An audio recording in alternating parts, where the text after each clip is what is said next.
আমি এর আগে দেখিয়েছিলাম আমার ছাদ বাগানে বেশ কিছু পুঁইশাক হয়েছে, সেখান থেকে পুঁইশাক দিয়ে চচ্চড়িও বানিয়েছিলাম মাছের মাথা দিয়ে। সেই রান্না আপনাদের সঙ্গে ভাগ করে নিয়েছি। আজ সেই ছাদ বাগানেরই আরো কিছু পুঁইশাক দিয়ে আমি আরো একটা রান্না তৈরি করব, সেটা হবে ইলিশ মাছের মাথা দিয়ে। যারা পুঁইশাক খেতে পছন্দ করেন না তারা এই রান্নাটা একবার অবশ্যই তৈরি করে দেখবেন। কিভাবে তৈরি করবেন অপেক্ষা করুন, বলছি সবটা। আজ আমি সমাজশ্রী চলে এসেছি রোজকার রান্নাঘরের মতো আমার রান্নাঘরে একটা নতুন রেসিপি নিয়ে। আজ তৈরি করব ইলিশ পুঁইশাকের তরকারি।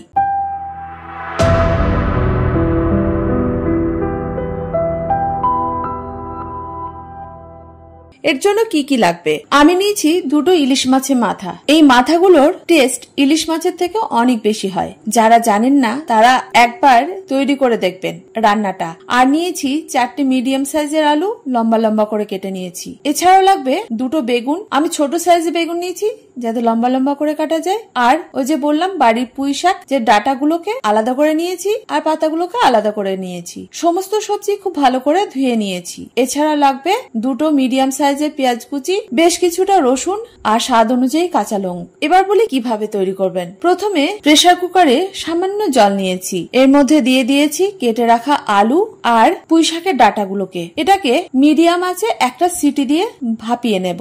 এর ফলে রান্নাটা খুব সহজে হবে।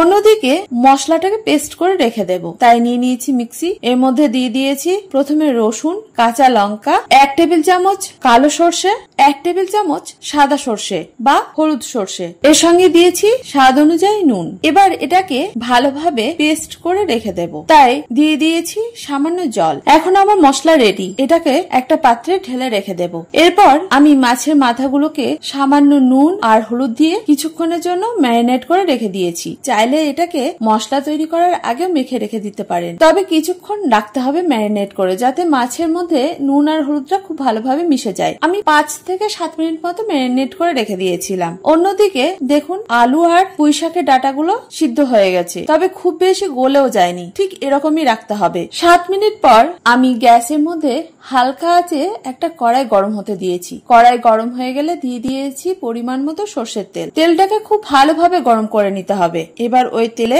মাছের মাথাগুলোকে ভেজে নিতে হবে, তবে খুব বেশি মুচমুচে করে ভাজার প্রয়োজন নেই, তাহলে টেস্টটা অতটা ভালো লাগবে না। মাছটাকে উল্টে পাল্টে ভেজে নিতে হবে। মাছ ভাজা হয়ে গেলে এটাকে তুলে একটা পাত্রে রেখে দিতে হবে। এবার ওই তেলে আমি বেগুনগুলোকে ভেজে নিয়েছি। আলাদা করে আর নুন হলুদ দেওয়ার প্রয়োজন নেই, যেহেতু মাছের গায়ে নুন হলুদ মাখানোই ছিল, তাই এর মধ্যে বেগুনগুলো ভালোভাবে ভাজা যাবে। আর রান্নাটা পুরোটাই মিডিয়াম আঁচে করবেন। বেগুনগুলো দেখুন খুব বেশি কড়া করে ভাজিনি। এখন এটাকে তুলে রেখে দিয়েছি। এই সময় যদি মনে হয় কড়াইতে তেল একেবারেই কমে গেছে, তাহলে সামান্য তেল যোগ করে দেবেন, তবে সর্ষের তেলেই রান্নাটা করার চেষ্টা করবেন। আমি এক্ষেত্রে আর তেল ব্যবহার করিনি। এবার ওই তেলে আমি ফোড়ন দিয়ে দিয়েছি 1/2 চা চামচ কালো জিরে আর একটা শুকনো লঙ্কা, এটাকে ভেঙে দিয়েছি। ফোড়নটাকে 30 থেকে 40 সেকেন্ডের মতো নাড়াচাড়া করে দিয়ে দিয়েছি কেটে রাখা পেঁয়াজ। পেঁয়াজটাকে একটু ভেজে নিতে হবে। পেঁয়াজের গায়ে যখন হালকা ব্রাউন কালার আসবে তখন দিয়ে দিতে হবে পুঁইশাকের পাতাগুলোকে। পেঁয়াজের সঙ্গে ভালোভাবে মিশিয়ে রান্নাটা করতে হবে 5 থেকে 10 মিনিটের মতো হালকা আঁচে। এই সময় যোগ করতে হবে 1 চা চামচ চিনি। চিনি দিলে পাতার সবুজ রংটা সুন্দর থাকবে। যখন পাতাগুলো বেশ নরম হয়ে আসবে তখন দিয়ে দিতে হবে তৈরি করা মশলার পেস্ট। মশলাটাকে দেওয়ার পরে পাতার সঙ্গে মিশিয়ে নিতে হবে। আর এর সময় দিয়ে দিতে হবে 1 চা চামচ হলুদ গুঁড়ো। এখন মশলাটাকে খুব ভালোভাবে কষাতে হবে। আর এই সময় যোগ করতে হবে মশলার বাটি ধোয়া জল। সর্ষে বেশি ভাজলে তেতো হয়ে যায়, তাই জল দিয়ে কষালে তেতোও হবে না, খেতে টেস্টি হবে। মশলা যখন খুব ভালোভাবে কষানো হয়ে যাবে তখন দিয়ে দিতে হবে সিদ্ধ করে রাখা আলু, পুঁইশাকের ডাটা, আর এই সঙ্গে দিয়ে দিতে হবে আরো দুটো কাঁচা লঙ্কা। চাইলে এটাকে স্কিপও করতে পারেন। এবার ঢাকা দিয়ে রান্না হতে দিতে হবে। ঢাকা খুলে মাঝে মাঝে নাড়াচাড়া করতে ভুলবেন না।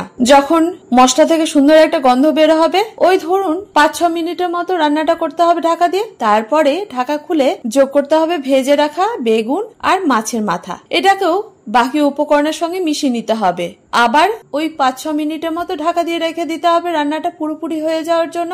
এখন দেখুন আমার রান্না পুরোপুরি রেডি। কতটা সুন্দর হয়েছে না?